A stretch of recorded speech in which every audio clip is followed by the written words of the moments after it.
to represent them for their medical issues. We just recently recruited an advocate who became a medical guardian for this man who had a developmental disability, and the man also had a terminal illness. And the doctor needed someone that he could have, answer some questions on this man's behalf.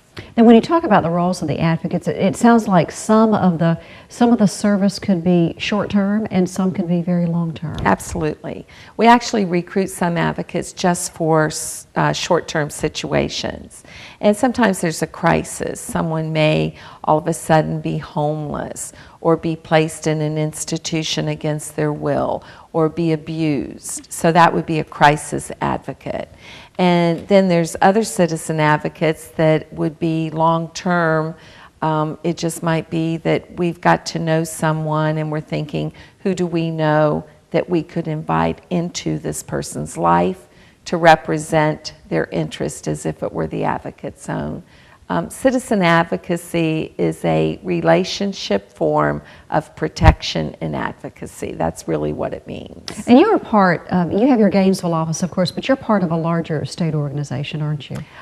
We actually go into contract with the Georgia Advocacy Office.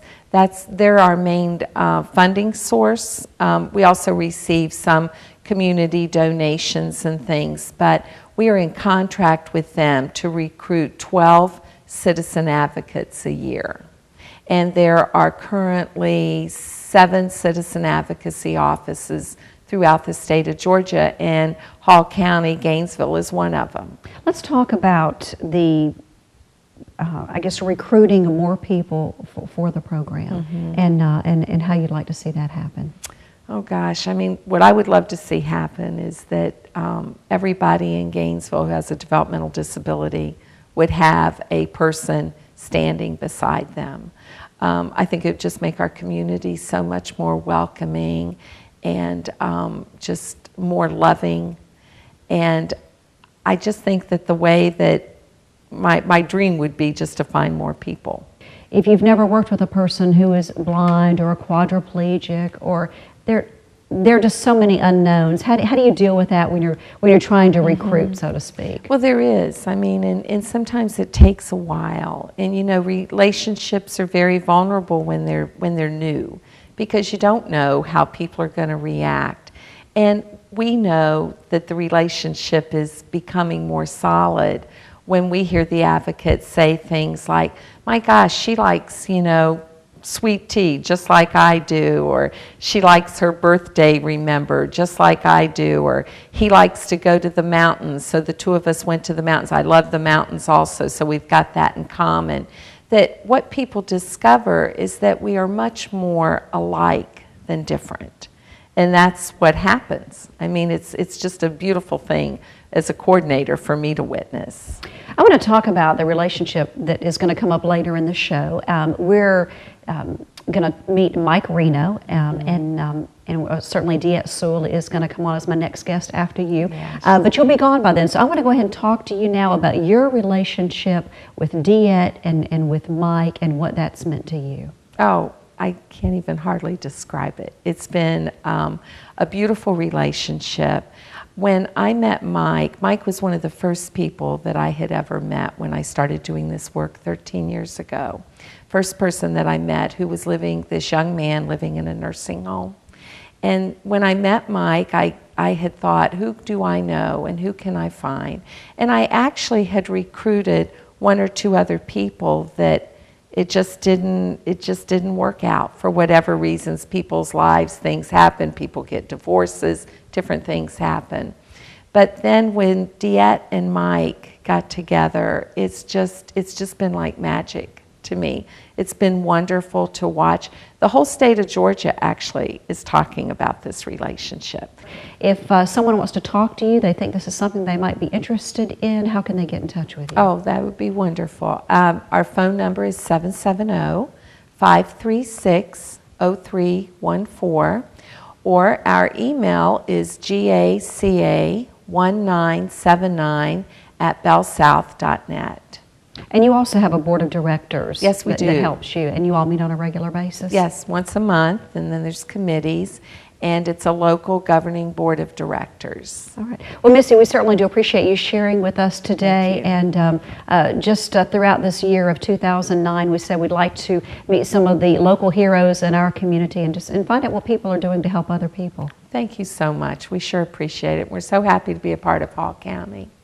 The Citizen Advocacy Program wouldn't work if it weren't for people like D'ete Sewell. Mike and Missy came in the store, and she pushed him in his wheelchair, of course, and he went straight to the Stephen King section. That's his favorite author, and so when I approached him, we made small talk, and Mike does have a slight speech impediment due to his traumatic brain injury from his wreck when he was 16, but we just kind of had a casual conversation. And Missy told me a little bit about citizens advocacy, and a couple of days later, Mike called me on the phone and said, "Can I buy some Stephen King books and you deliver them to me because I have no transportation?" I said, "Sure, I'll bring them by. Where do you live?" And he kind of stopped.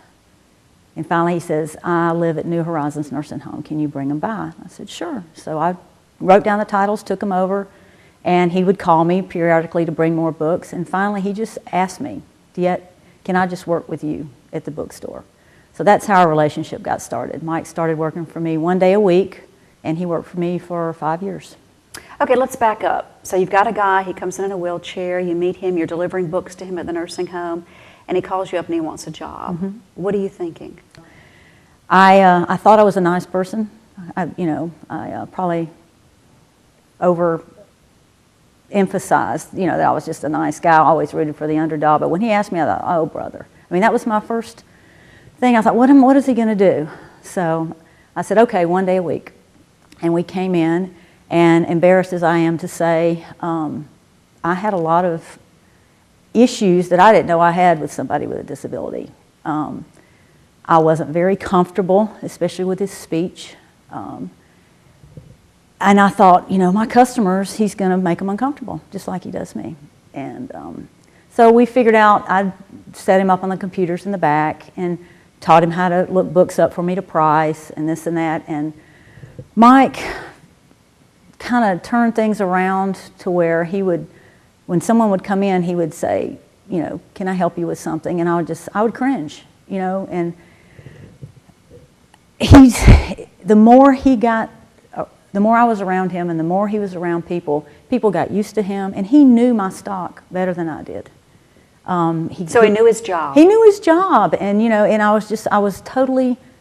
I didn't give him the benefit of the doubt, most of all. I keep thinking, a lot of people also, they think because you're in a wheelchair that you're mentally handicapped, and that's not the case, And he taught me, patience, a lot of forgiveness, because I wasn't the easiest boss.